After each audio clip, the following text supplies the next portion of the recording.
Welcome to the Passive House podcast, brought to you by Passive House Accelerator, a catalyst for zero carbon building.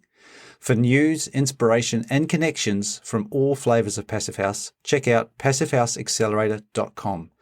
Sign up to receive regular updates about events, get your technical questions answered, and contribute to the community forum. There's loads of free information for experienced professionals and people just starting out on their Passive House journey. We hope to see you at one of our construction, tech, or weekly Global Passive House Showcase webinars. In the meantime, here's this week's Passive House podcast.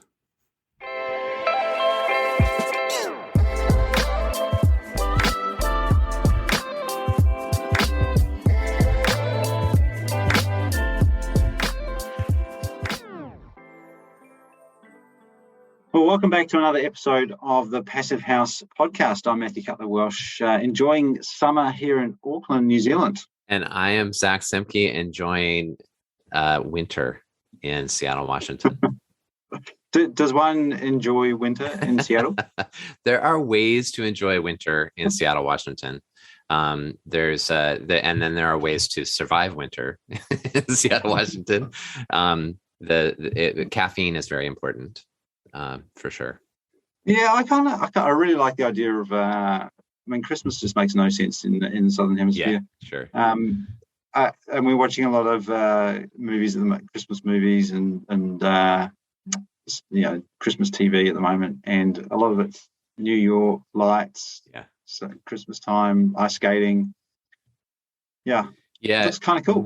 Typically it's just rainy and like cold and dark in Seattle. So I also kind of see that we can pine away for those New York winters sometimes, or New York Christmases. Sometimes it changes, but anyway. I know our friends in the UK further up north have had a bit of early snow this time around up in Scotland, so hopefully they'll be getting a white Christmas this year. Nice. All right, another great interview coming up this episode. So let's thank our sponsors and we'll get into it. Yeah, absolutely. So everything we do at the Accelerator, including the Passive House podcast, comes thanks to our sponsors. So a big thank you to our founding sponsors, 475 High Performance Building Supply, Bax to Ingui Architects, Glavel Foam Glass Gravel, Minutair all-in-one HVAC and dehumidification units, Mitsubishi Electric Train HVAC US, Partel, RDH Building Science, Rockwell North America, Stocorp, and Zola Windows. Our champion sponsors are Icon Windows and Doors and SIGA, and our stakeholder partner is NYSERDA, the New York State Energy Research and Development Authority. So big thank you to our sponsors. All righty. Now, tell us about your guest this week, Sy Safi. Yeah, Sy is a great friend. I've had sort of a string of interviews recently from old and good friends in this world of Passive House. He is founder and CEO of Ubergreen Spaces and Homes, and since the early 2000s or mid 2000s, he's been hard at work evangelizing about green building and its benefits, and designing and building great green building projects in Kentucky and other parts of the middle of the United States. So this is red country, and so he has he's a real trailblazer in many ways, and so now he is focused on Passive House and a couple of other really ambitious green building certifications that you'll hear about in the interview, and he continues to trailblaze and break new ground, and he's actually going to be involved. He's involved in some development work now as well. So really fun interview. Great to catch up with Sy for this conversation.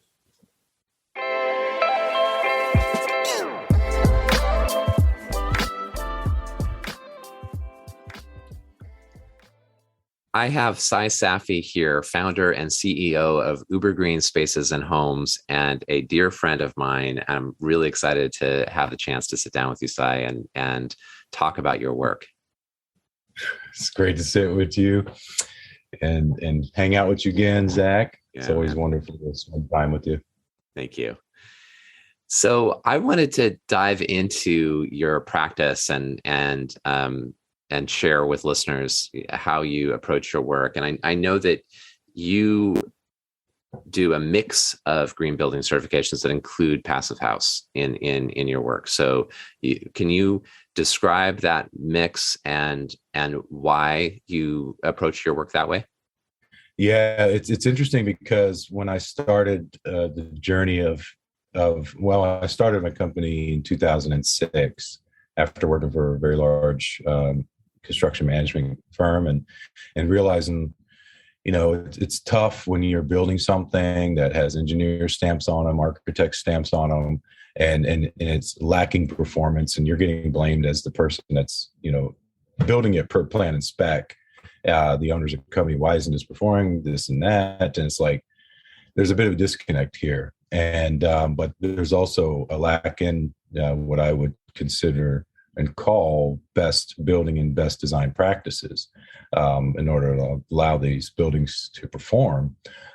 So when I started my company in 2006, my thoughts were to be also a part of that design process and thinking process and collaborating as a team of designers, subs, material suppliers, vendors, and owner together to be able to come up with the best outcomes on any project, whether that's residential, commercial.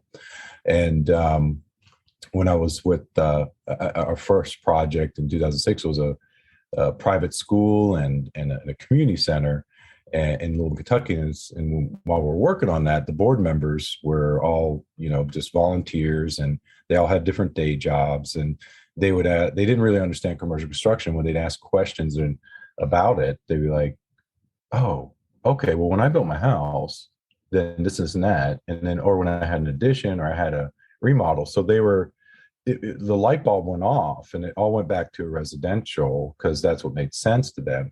But then I thought, you know what? But following that came their complaints of their home and their contractor, It's like, okay, I need to find, we need to make residential construction have a better reputation in the industry, quite frankly, because there's a stark contrast in that, in both industries. There's a lot of diligence involved, and a lot of people involved with commercial, whereas residential, you may not really need anybody involved, and a builder could just be, show up once a month or once a week on a job site. So there wasn't as much diligence and thought and design involved there. I was searching around that time, 2006, and found Lead for Homes pilot program. I was like, wow, there's a lot of great things here that could address all these issues. And then, we, at that point, that's kind of when the journey was looking for trying to improve residential construction. And, we found somebody that was interested in going along with our crazy ideas at the time, what they thought. And from there led to more of like saying, okay, well, now Lead, it doesn't make sense because I did civil environmental engineering in school. So I really want to understand the details of things and design and understand how things, are put together and why they are put together this way and how materials work and all that. And Lead was almost pretty much like a checklist type of way of doing things that I was like, all right, this makes sense while we're doing it. But then again, does it all marry up together as a system as a whole? And then, I really want to take a bigger deep dive into building science. And that's where I found Passive House later, I think in 2000 and around the time 2006 or 2008. And I was like, okay, well, I'm throwing a lot on all these folks that are gathering around us to want to do this. We'll implement some of these principles in here because this was what is a true calculated way of coming with performance, but it also thinks about all those challenges and concerns about, moisture mitigation, relative humidity, where your dew point's going to occur. All these things are very important to know. So if you're just slapping stuff together, you're not going to know, if you're doing it right or wrong, or if you're going to have issues down the road or not. So then I said, okay, Lead's cool. Now Passive House seems like the way to go for real design of building science, design of a shell and envelope. And, and then you knock out all your other concerns about indoor air quality, durability, comfort, all those things get knocked out at one time. And then I think around 2009, like the International Living Future Institute came through Louisville, Kentucky, and they're doing their road tour or something like that. And, we're invited to come out to Bernheim, Arboretum and Forest, a really beautiful setting, just to sit with like another, I don't know, 20 colleagues of ours. And they gave her name was Eden, actually. She gave the road tour, and I was like, wow, okay, this kind of is really bringing it together here, because that kind of has this broad view of everything. And when you can almost describe it as like the end game solution, because now they bring in, the mission is to be socially just, culturally rich, and ecologically restorative. And so it's like, okay, well, they have a lot of these design things, and you're also designing for happiness, you're designing for place, you're designing for health and wellness. And it's like, so there's an emphasis there that's great to be also focused on when design as like, okay, Passive House is going to take care of a true calculated climate zone specific building design with all the building science we need.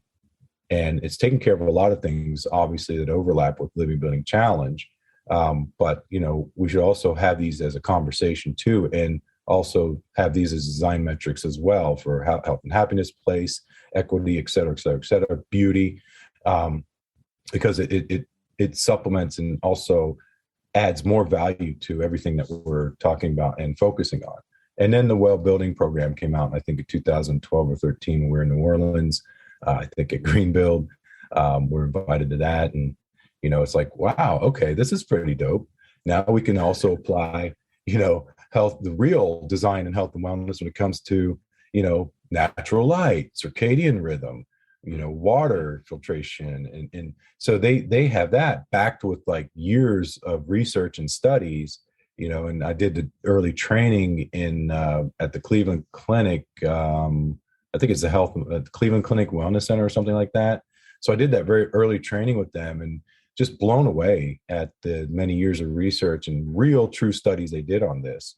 So it's like, all right, got it. We got Passive House is going to take care of most everything from the start of most all the design and most all these issues that we deal with. Well, really takes care of all the issues we deal with in any building and home. And then we got these other things that also take care of the stuff around it with Living Building Challenge.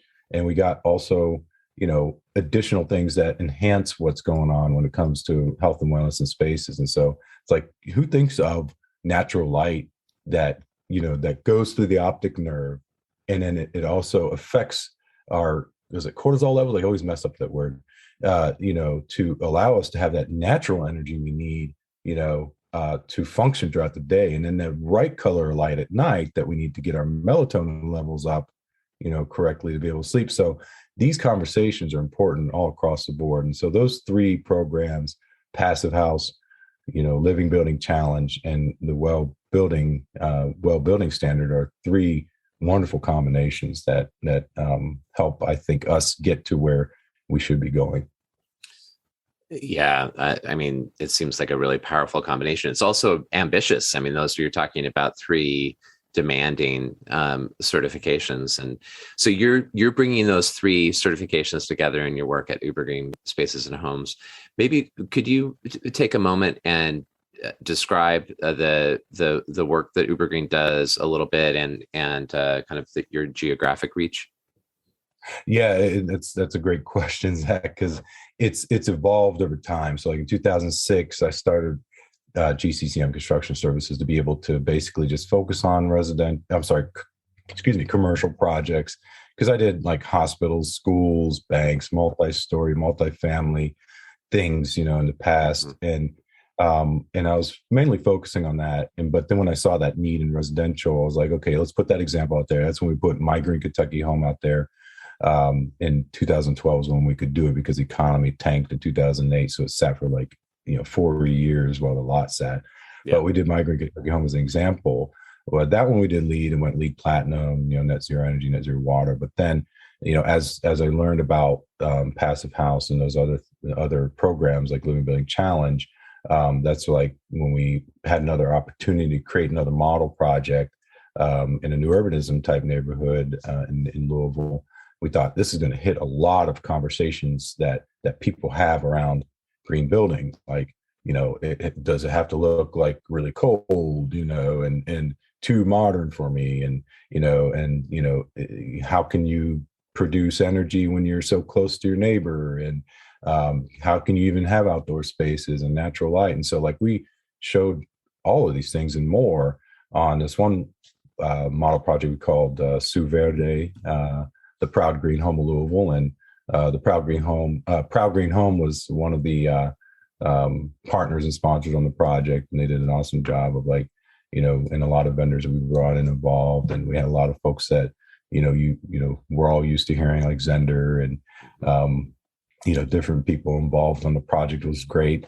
But we put that as an example. But we also, I'd already got my CPHC because I felt, in order for us to get to that point, we also had to self-perform our work.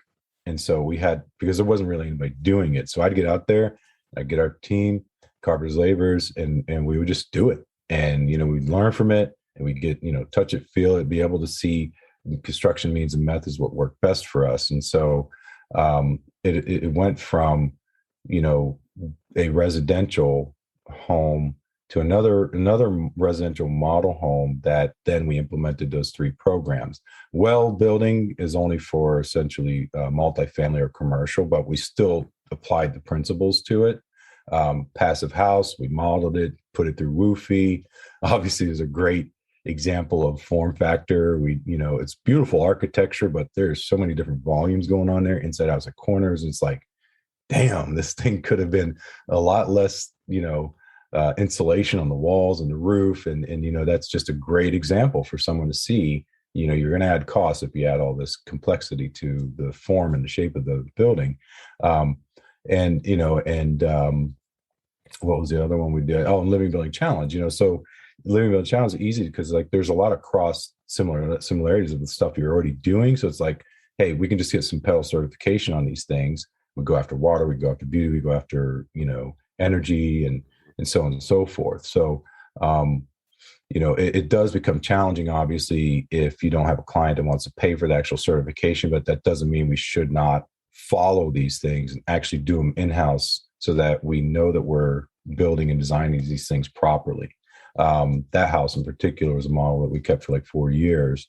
And we were able to have so many people come through it, and obviously legitimize green building and design in Kentucky, which, we've now, even since the start of doing that My Green Kentucky Home, we've, we have projects in Ohio, Indiana, Kentucky, and even in Texas, because my cousin caught on, like, to what I was doing, with My Green Kentucky Home in 2012. So we've been doing work in Houston, Texas, and around the areas, for like 8 years now.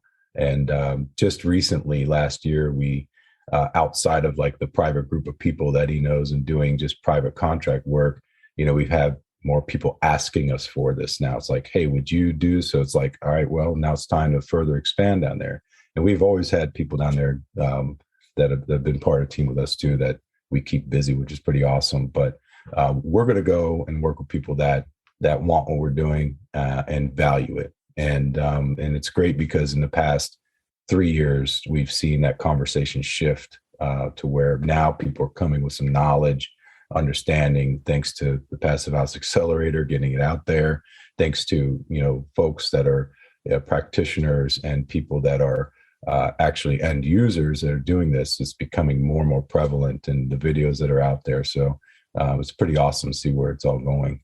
Yeah, it is. It is. So, Sy, you're a person of color and you're trailblazing green building in the deep red state of Kentucky and surrounds, right? So what has that been like?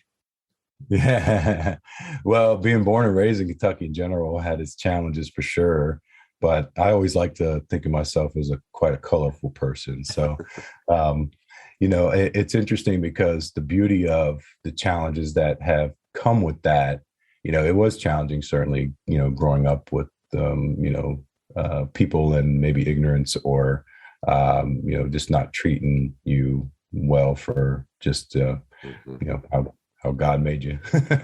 But, but it also, interestingly, in the past 4 years, with the previous administration, and then, a lot of the eye-opening things in the conversations that were being had actually really made me step back and be thankful for those challenges that, had gone through, because it's like with struggle comes a lot of, a lot of great life lessons. And it actually, if you let it and you take that challenge on, I believe that you can truly make yourself into a stronger individual, and better for the people around you as well. And, I look back at it, I'm thankful for it, because it allowed me to really, get a clear picture of who I guess I would want to surround myself with. And, when someone is clearly not, say, treating people kindly or being respectful, or at a minimum, just tolerant of other people's differences, no matter what that difference is, then, we're not like-minded in our goals and the things that we're trying to do.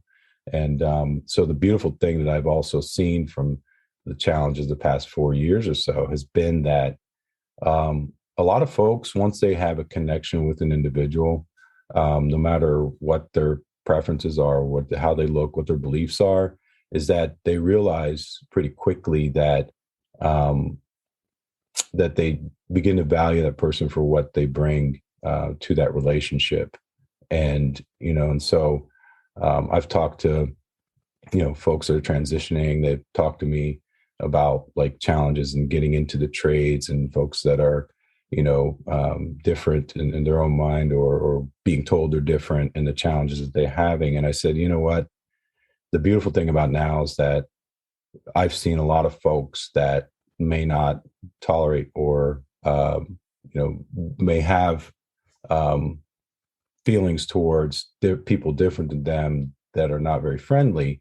But I've seen them also change those feelings, because they realize that it's important to value a human being and for who they are and what they do and what they bring. And so the construction industry and the trades, we're short of people, and the people that, may not be so friendly are now becoming more friendly, because they realize that it doesn't matter what you look like. If you can perform and you can get the job done, I don't give a damn. You're showing up to work, shit. Yeah, you're hired, and I love you.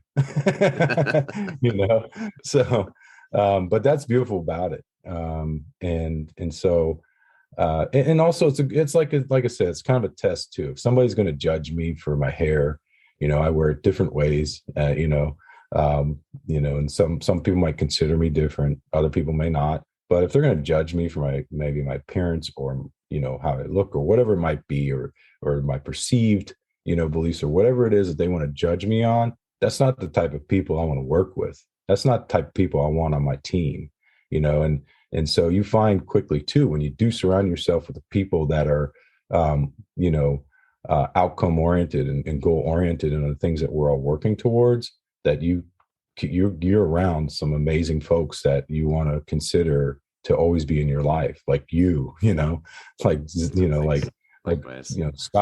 Brandon, all the folks we know that we've met, I consider now like family.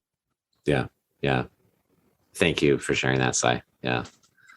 It's interesting, Zach. I mean, I had options, when I was getting challenged. I got in a lot of fights, at a young age.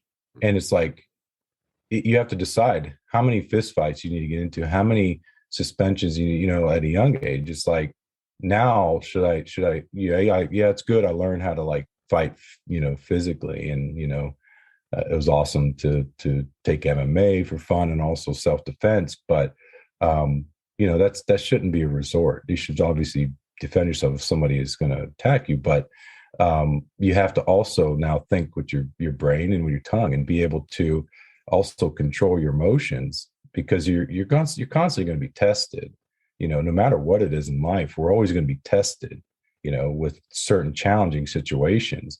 It's just that if we can try our best to stay objective and control our emotions and try to respond in an objective way, then we'll have better outcomes. And I've noticed that it allowed me to certainly, either crawl under a rock or toughen up and stand up for yourself and the people around you that are being picked on. Like my brothers and I in high school, we used to, unfortunately, we used to be the bully to the bullies that would bully like kids that were in special ed, classes and that were mentally, maybe physically challenged. And, we didn't tolerate that stuff, and so, but, that's certainly not the way to go. But I think to protect people and stand up for folks in a good way that's nonviolent is what we all should do for each other, and always promote each other and help each other. Yeah. Well, and that your sharing of your, I think, sense of resilience, given hardship in the past, and how that's kind of been a source of strength probably in the last few years is powerful. And so thank you for sharing it. Appreciate it. Thanks for asking. And so you're in this kind of this milieu or culture of probably where green building is not necessarily, and this is true just generally, and I think in the United States where green building hasn't necessarily taken off real quickly, right? It doesn't have it doesn't have a tremendous toehold. At least, actually, I think that is beginning to change, but that was definitely the case a few years ago in Kentucky. And so you responded with something of a kind of charm offensive around green building and video, and you were sharing this. I should share with listeners that you were just on Construction Tech last night, and so and you were sharing some really cool and fun videos of that you produced for the Kentucky market. So can you tell us a little bit about that and the motivation behind it? Yeah, it's interesting. I am typically a reserved individual, and I stay busy. That I always have a lot going on in my head too. So when I initially wanted to start that first residential project, and I was like in my mind, how do we hit people at home, with to really help them understand better design and best building design and best building practices. It's to hit them with a home because they understand homes. So it's like, so that's, when I did that, it's like, okay, so how am I going to find people that subs that, know how to do any of this stuff? And so I started looking around. I found a geothermal company. I found some spray foam folks back then. This is early, 2006. I found, that was just about it, really, those two. And then I found, like, obviously GE Appliances, they're headquartered in Louisville. They were also like game to, like, really want to showcase their energy efficient products or Energy Star products. And so as you got to talk to them, they obviously noticed my drive and knowledge and passion, that they rallied around me. But they said, Sy, you need to really put this out there and share this with people. You understand it better than a lot of people do. So maybe you should make some videos and talk about it and just make it something that they can relate to, similar to like HGTV or DIY, have fun with it. And, people's guards will come down. And so, we did that, and we got a lot of videos out there. Probably not a lot of them are up, but it shows a great journey, and the people that we, had, that were partnered with us. And, actually, when I look at it now, Matt Reisinger is doing a great job with his YouTube videos. And that's pretty much what we're doing. We were going to our job sites, and documenting, showing every different little aspect of it, just to bring down the fears. And then, I strongly believe that we had to put a product out there for people to come through and walk through so they can experience it and then see those energy bills and then, hear the testimonials. And so the videos, I think, were very helpful. Although we did learn too that too much building science talk, it just goes over most people's heads. That's why we had to create some stuff that was just very just chopping it up on the street. Like, yeah, you got no air leakage anymore, and I don't have to dust as much. And wow, the noise outside when they're cutting the grass, you just don't really hear it. And if it's thunderstorming, you just sleep right through it because you don't know what's happening. Those things are real ways that you can relate and help people understand better. And, we're going to do some more, I think, because we do have to put it out there because through this journey, we ended up doing, we were obviously a builder in the beginning. And then we became a design builder. And now we're doing subcontract work. We're installing our ERBs, we're installing all the triple pane windows and doors, we're good at this stuff, and we're actually being called to projects that were, messed up in the past and fixing them. We're doing all of our under slab insulation. We're doing our waterproofing on the walls. We're doing our air barriers or weather barriers or vapor control layers. Now we're prefabbing our walls, and we're going to go into mods, soon. And so, all these things, and we do aerobarrier. We're an aerobarrier dealer. So we offering all this stuff to people, even builders, because we want to have as big of an impact as we can and help as many people as we can and make it as easy as possible for people. And we're also offering design services like drafting and we have some great partner architects like Clive Pohl in Lexington, Kentucky, amazing green residential, registered architect that works with us. And we work with Tom Bassett-Dilley, just some awesome people with some great experience that we're able to help people get to where they want to go, no matter where they're at. Yeah, nice. So this has really been great, Sy, and I want to make sure that we touch a little bit on your development work before we wrap up. And because you're getting involved in development work, I think you've launched, maybe it's a separate company to do that work.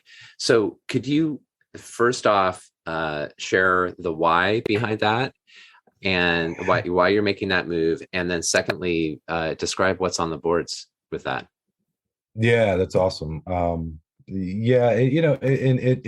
I think through the journey, something that kind of stuck out, like one of our team members, Casey, she made an interesting comment about an observation she had. She's like, wow, we spend a lot of time with just one couple on one house, a single family home. And we do residential. We also do commercial. And we don't even spend that much time on commercial clients, And she's like, do you think we're helping enough people when we're spending that much time with us? I was like, yeah. I said, I think you're right. And I said, that's why we probably need to focus on how we can get more of what we do out there for people so that they can, achieve these goals, and we can have a bigger impact on green building, make it more mainstream. And so that's what I've always had in my mind, to start a development company separate of Ubergreen.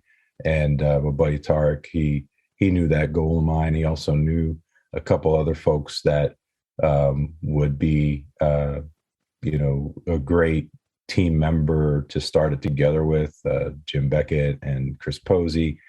We all come with different levels, different experience in development and work and stuff. Tarek is good at design. Chris has dealt with a lot of affordable housing and disaster relief work, and he really knows all those things. And Beckett is an attorney. He's been an attorney for in the commercial area and contracts and things of that nature. But we all have a common goal, and that's to help a lot of the disadvantaged communities that are out there that have been overlooked by their cities, and that need help with housing. They need help with their communities to build them up with jobs, with healthy places to live that they can afford, and get them into home ownership. And so we started Reland Group a couple years ago, and obviously, I'm responsible for the design, the construction, and certain development aspects of that. So everything is going to be passive house. Everything is going to be living building challenge and well certified. And so that's the premise of design and building. And and we've been lucky to have on one project we're working on now, 17 acres of a brownfield site. We've gathered information that was previously out there in the public of what the community's wants and needs are, and we've basically informed a site plan, and I've developed a pro forma, to create that capital stack to help us get that funding. But it's good. It's in response to what the community wants and needs, and affordable housing, workforce housing, amenities, jobs, nice spaces to gather outside, and and then you see the no's, like no liquor stores, no check cash places, no this, no that. It's like, that's awesome. They have a clear vision, but we're being careful not to get some of these designs out there, at least talk about it, because we want to be able to engage with the community one-on-one, because the city has engaged with them, they informed them, but we will go in and we're going to do some placekeeping and placemaking with a partner of ours, Hester Street in New York. They're a nonprofit. We've worked with them previously on some placemaking and placekeeping. They do a great job, and also Center for Neighborhoods. And they're also another partner that will help us gather true information. And so right now it's looking at like 240 affordable housing units, and we're working with a large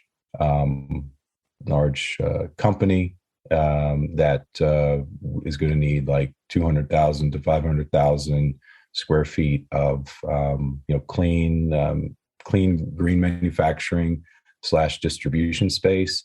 And we also have someone in the health and wellness area that wants like 130,000 square feet of office space. And so these are good challenges and great opportunities for the community and for everybody around it. It's going to create like one company will create 150 to 200 jobs, and the other company is going to create another probably 100 jobs.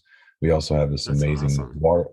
Yeah, we have an amazing waterfall that we're working with the Metropolitan Sewer District to be able to have as a beautiful feature, and also like an Insta opportunity and for pictures, but also be a way to mitigate like storm water and sanitary and things like that to help make a solution. So it's going to be, or the goal will be make it off grid as well, healthy. And so now that's where years of this experience that I've had and gathered since taking the journey since I was 6 had really led to saying, all right, I can't just help a lot of people if I'm just doing a few projects here or there, or they're small. We need to be able to do bigger volume and help more people. And so our design architect on this one's Onion Flats, Tim McDonald, Howard. They're wonderful. I mean, because obviously as a owner, we're going to have to development group. We're going to have to own a lot of these buildings, and so you can't really be, if you're an owner and you're guiding the design process and things like that, you can't be the designer.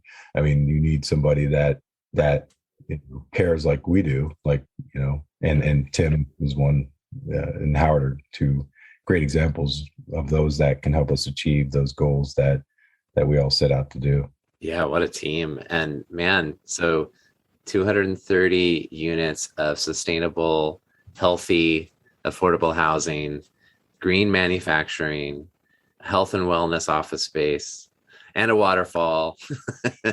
This is awesome, man. That's great. Yeah, it's gonna be dope. I mean, but we'll see what the community, once we engage with the community, it'll certainly shape from there. Sure. And it's got its challenges, and we also have a lot of other folks that that are asking for help too, that we're looking for other areas to help them in. And we plan on, not only, not sticking to any just one area, because every city is dealing with this type of challenge, and the shortage of housing, affordable, needed, or even attainable, Right. So we hope to respond to that, and hopefully we'll have modular and prefab components going on with that to be able to do as quickly and as cost effective as possible. But the big thing that we don't necessarily like to consider ourselves developers, we're trying to look at a different term or different description for us, because we're way more than that. We don't just like take traffic count numbers and say, okay, well, this will work here, or like, the average median income with a 5-mile radius or whatever.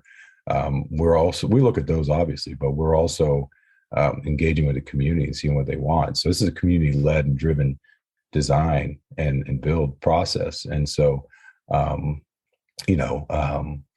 that's maybe we're thinking of the term maybe community builders, or something different, because like we're engaging with everybody. You get boots on the ground, talk of one-on-one, take down, we're going to hear things that people may not want to hear, and there's a political aspect to it. We try to stay out of politics and we want the community to speak for themselves. And if they don't have a voice, we're going to help them have that voice. Yeah. Kind of ground level democracy going on there. Well, and I mean, it's an inspiring vision, and I appreciate that you're making those moves to scale up your work. I mean, I think that's what all of us need to be doing in this moment. And so I'll be excited to watch all of this develop for you. Very cool. So we should probably close up soon. Is there anything else you want to add before we finish? No, I appreciate this, Zach. It's just awesome to have known you for years, and just to be able to see your journey, and just, how you've become, a leader in moving this good, effective change that we all need, and we're trying to get to, and just to be associated with great folks like yourself, and be surrounded by people that always inspire me, and have validated and confirmed some of these crazy things that people tell me I'm doing. It's just been wonderful, and I encourage everyone to just to stay curious and ask questions, and stay away from assumptions, and just verify, and just know that there's a strong community out there that can support you. And don't ever be afraid to just jump in and do it. Nice. Well, Sy, thank you so much. Thank you, Zach. It's always a pleasure, brother.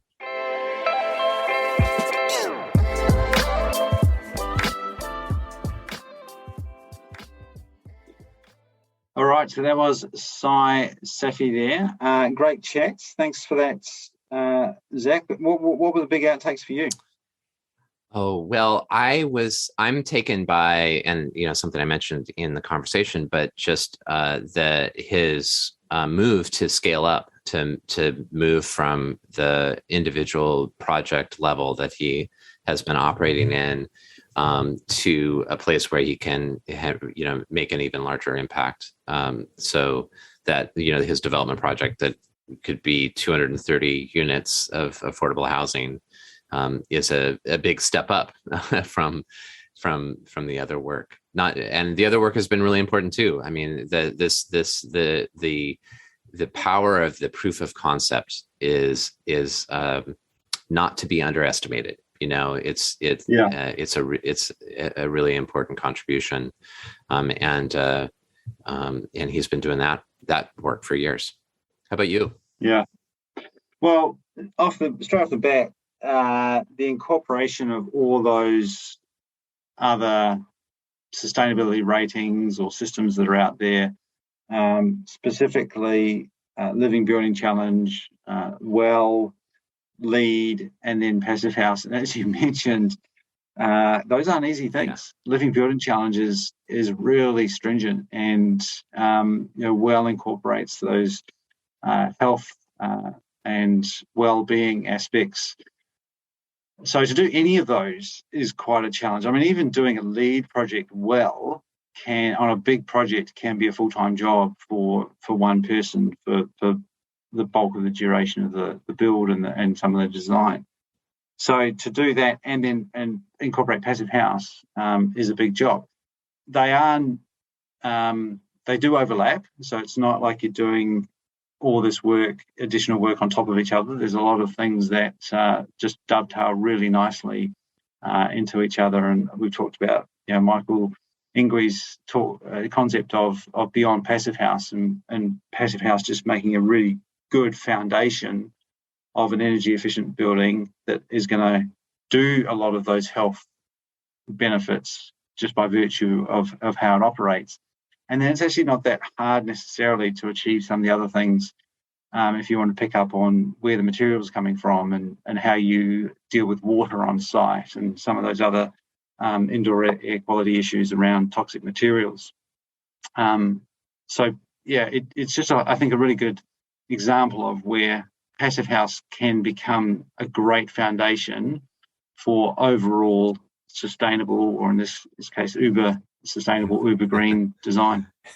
Yeah, it's so true. I mean, it's Passive House is complementary. I think there's something great about its focus. Its focus on energy performance and on occupant well-being allows it to play really well with other certifications that are broader, like ILFI's various certifications, or that go maybe deeper. Have a broader well-being focus. When we're talking about the quality of light that Sy was mentioning, for example. So that's a real kind of superpower, an unrecognized sometimes, or maybe underappreciated superpower of Passive House, is that it has that capacity to be complementary, and therefore we can have again that conversation about yes and rather than or either or. Yeah, because it works. It takes it's the applied science of what makes a well-performing indoor environment with low energy requirement to achieve that. Right. So everything else is just kind of gonna benefit you on how you actually achieve that. Totally. So for people who aren't aware of the energy requirement for Living Building Challenge, or the energy pedal, that's just, it's a target. It's not a means. So it's basically net zero energy plus 5%. So you have to be better than net zero energy by 5% for a year of measured performance. And that's how you earn that pedal with Living Building Challenge, and or with the other, with a pedal only certification. And but it doesn't say how you should do that. And Passive House is like, okay, great, we can do that. we know how to drive down the energy demand to really low levels, and it makes it so it's going to make it easier for you to accomplish that on your project. So it becomes the means to achieve that end. So yeah, great combination of certifications. The other thing that strikes me from looking at some of the work that Ubergreen Spaces is doing is the beauty and just how stunning some of these places are. And I think Sy might have won a couple of awards or been nominated for some architecture awards, which is awesome because it breaks the mold of a Passive House being a big an ugly box with small windows. Any of these images on his website could come from an architectural magazine and have nothing to do with Passive House. So the fact that they are beautiful as well as really high performing is great. And I think that's a really good marketing lesson for all of us as well, that we've still got to be appealing to the masses. Right. And maybe that's partly due to the fact of that he is practicing in a market where just saying this a building is green is not going to cut it. It needs to also, I mean, I mean, some of the Texas projects are massive, and they wouldn't. Massive kind of suburban. Do they have small things in Texas? Can you have exactly? I guess not. I'm not an expert, but that's what I hear. So it's not necessarily like, and I think that Sy has alluded to this. It's not necessarily like, oh, I'm gonna strike out and make huge suburban houses. But if there's going to be a big, huge suburban house, let's make it, make it a passive house. And a big house with a tiny energy bill. Right, exactly. So it's it's one of those, maybe one of those examples of when you're kind of designing within certain constraints. One of the constraints is kind of like what's gonna be viable in the market in the states that he's working in. Then he's coming up with some great creative solutions. Yeah, and also coming back to the idea of well-being and how you feel in a space, beauty is part of that. And he talks about natural light and having access to windows play an important role into that. But just having a space that you enjoy being in, there's something to be said for that. Yeah, it absolutely. And there are so many now. We see so many examples of beautiful passive house projects that myth of the kind of ugly, like somehow we're putting on an architectural hair shirt. It's like it's not how it's happening. Not at all. Yeah, not at all. No, these places are stunning. Awesome. Anything else? No, I'm as I mentioned, I'm eager to see this development come together. That Sy has talked about. It's he's at early stages, and I'm sure there will be some changes, and he's going to do some community engagement, so that'll change things, and probably some tough realities will hit the project, and it will change, but it'll be great to see how he navigates all that, and to see an affordable, equitable, and kind of both housing and economic development project come to fruition. So, well, Ubergreen Spaces they're on Facebook and Instagram, so that check them out there. Keep an eye out on their progress. Have a look at some of the photos on the website, and you can kind of see what Sy and the team are up to. Awesome. All right, so there's not much going on at the moment. We're on holiday break time, so it's a quiet period. So we'll be back again next week with another episode. Indeed, yeah, and stay tuned. We'll be back with regular programming for construction tech and the Passive House Showcase on the week of January 10th.